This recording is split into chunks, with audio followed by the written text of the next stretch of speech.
বিধায়ক হিচাপে যেতিয়া তাত মই যিকেইটা দিন মই তাত আছিলোঁ, মৰিগাঁৱত আছিলোঁ, সেইখিনি সময়ত এনেকুৱা বহু যুৱতী মোৰ ওচৰত আহিছিল, যিবিলাক হয়তো 16 বছৰীয়া, কোনোবা গৰাকী 17 বছৰীয়া, 18 বছৰীয়া, 20 বছৰৰ তলত বহুত ছোৱালী এনেকুৱা আছিল, যিবিলাকে ৰাতিপুৱা 5টা বজাৰ পৰা মোৰ ঘৰৰ সন্মুখত আহি ৰৈ থাকে আৰু তেওঁলোকৰ হাতত এটি কেঁচুৱা, কোনোবাটো হয়তো 1.5 বছৰ, কোনোবা 2 বছৰ, কোনোবা 4 বছৰ, বা একদম এনেকুৱা ধৰণৰ পৰিৱেশ মই স্বচক্ষুৰে আগতে কেতিয়াও দেখা নাছিলোঁ। যদিও অসমখন বিভিন্ন সময়ত ঘূৰিছোঁ যদিও, কিন্তু সমস্যা সমাধানৰ ক্ষেত্ৰত কিবা এটা মানে আশা বিচাৰি এনেকে একদম ডিৰেক্টলি মোৰ ওচৰত অহা এনেকুৱা ধৰণৰ অভিজ্ঞতা মোৰ সেই 5টা বছৰতে হৈছে।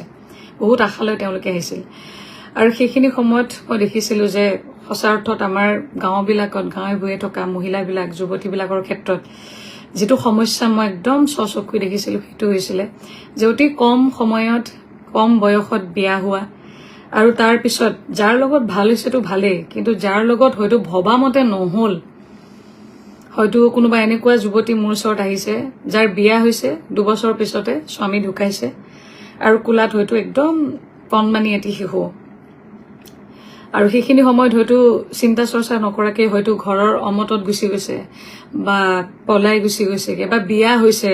ছোৱালীজনীকতো আমাৰ এনেও সমাজত বুজা বুলিয়ে কয়, বহুতে এতিয়াও সমাজত, গাঁৱত। গতিকে তেনেকুৱাকেও বহুত যুৱতী মোৰ ওচৰত আহিছিলে আৰু এটা কথা কয় যে বাইদেউ এতিয়া কি কৰোঁ, এই কেঁচুৱাটিক লৈ ক'ত যাওঁ বা আমাৰ সংস্থাপন দিয়ক। কিন্তু ইমান সংখ্যক মই মোৰ নিজৰ সমষ্টিত নিজে দেখিছিলোঁ।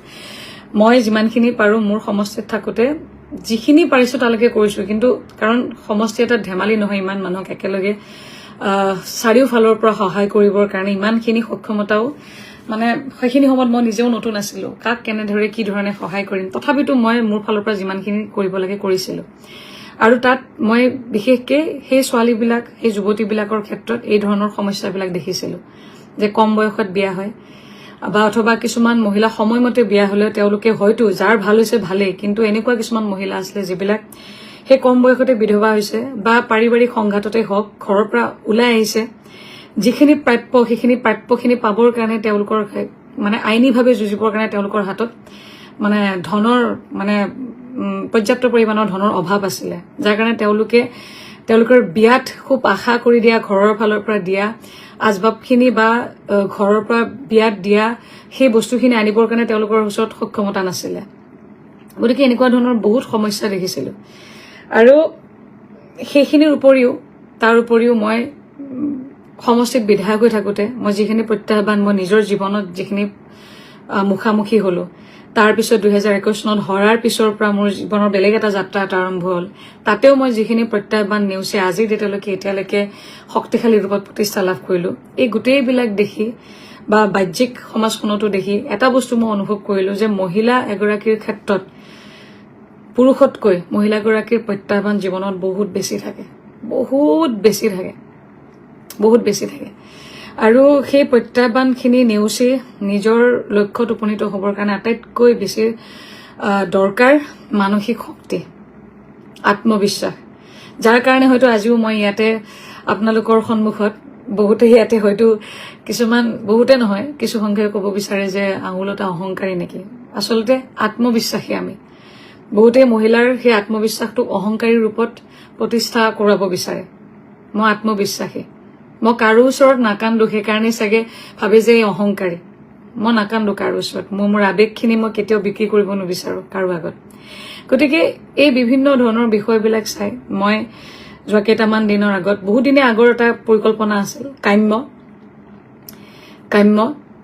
গতিকে মই কাম্য নামটো দি মই কেইগৰাকীমান সতীৰ্থলৈ মই তেওঁলোকক এই বিষয়টো উপস্থাপন কৰিলোঁ যে আমি উঠি অহা প্ৰজন্মখিনিক, আমাৰ ক্ষেত্ৰত যি হৈ গৈছে বা কাৰোবাৰ ক্ষেত্ৰত যি হৈছে, কিন্তু উঠি অহা প্ৰজন্মখিনিক আমি তেওঁলোকক শক্তিশালী কৰিব লাগিব। কাৰণ যুৱতীসকল বৰ্তমান সময়ত আমি জানো যে একদম স্থিৰতাহীন এখন সমাজ, এই মোবাইলটো, এই ছ'চিয়েল মিডিয়াটো অথবা যি ধৰণৰ বস্তুবিলাক আমি চাই থাকোঁ, খুব আৱেগিক হৈ গৈছোগৈ আমি কিছুমান ক্ষেত্ৰত।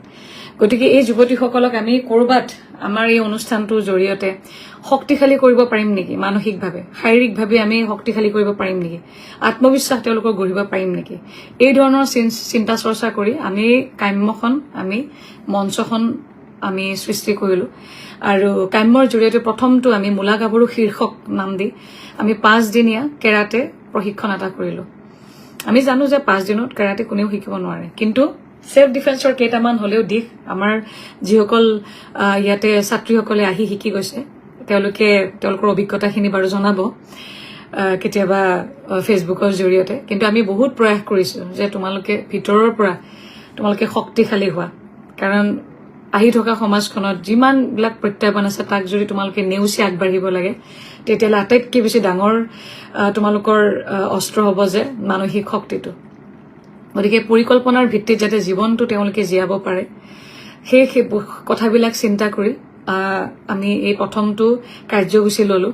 আৰু সঁচা কথা ক'বলৈ গ'লে সেই অনুষ্ঠানটো সকলো ৰাইজে খুব আদৰি ল'লে, ভাল পালে। বহুত মহাবিদ্যালয়ৰ পৰা ফোন আহিল যে এনেকুৱা ধৰণৰ অনুষ্ঠান তেখেতসকলৰ মহাবিদ্যালয়সমূহতো কৰিব লাগে। গতিকে সেই বিষয়টো আমাক বহুত আনন্দিত কৰিলে আৰু বহু কেইগৰাকী বিশিষ্ট ব্যক্তিয়ে ফোন কৰি জনালে যে বিষয়টো আগলৈও আমি লৈ যাব লাগে এই গোটেই অনুষ্ঠানটি। আৰু তাৰপিছতে আমি শিৱসাগৰত কৰিলো এই অনুষ্ঠানটো। আৰু আমি কেৱল মাত্ৰ তাত 5 দিনৰ কৰ্মশালাত কেৱল আমি কেৰাটে সেল্ফ ডিফেন্সৰ বিষয়টো আমি শিকোৱা নাই, তাত আমি বহুত কেইটা বিষয় বিশিষ্ট ব্যক্তিসকলৰ দ্বাৰা তাত আমি তেওঁলোকৰ ছেছনবিলাক দিয়াইছিলো।